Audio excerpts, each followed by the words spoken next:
It's not all sunshine and rainbows in Death of a Unicorn, but Will Poulter's finally getting the big bucks. How those numbers looking, Al? I don't know. I think we made, a lot. You guys are getting paid? Death of a Unicorn is a new horror comedy from A24 starring Rudd and Jenna Ortega.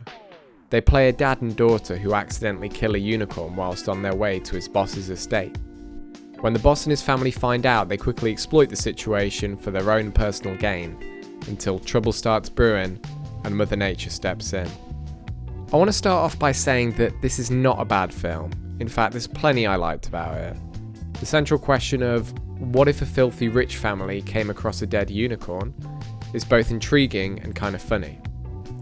Story-wise, it works as a good metaphor for the current state of America. There's also some laughs to be had along the way. Whilst a couple of the jokes were a bit hit or miss, Will Poulter was always funny as Shepherd, the son of the Leopold family.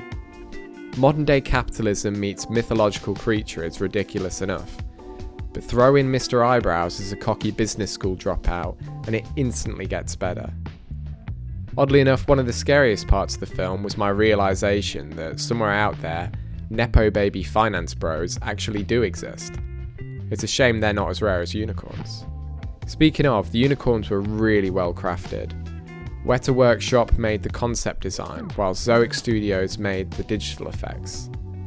This was combined with Film Effects' practical puppetry to immerse the actors and audience into the world.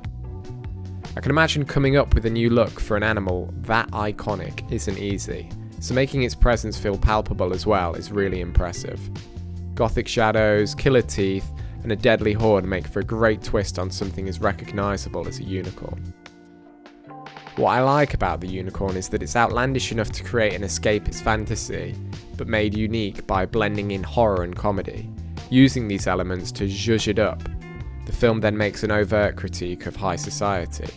However, its execution is so generic. The story is predictable and the characters stay the exact same throughout the whole movie.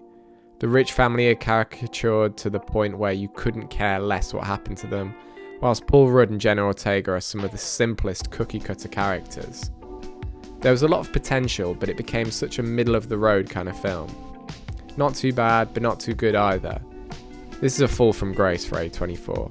I just hope that they can shake it off before they become like every other Hollywood studio.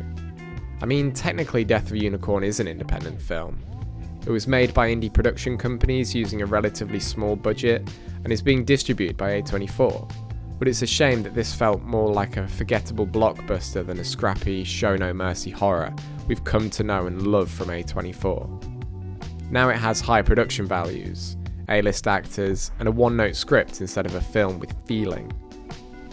Yeah, the skeleton of the story is interesting, a single dad and his daughter up against a ridiculously rich family and a murderous unicorn. Then you get into it and realise that everyone is written really two-dimensionally. Eventually, the entire plot falls into the familiar territory of a by-the-books horror with a couple jokes.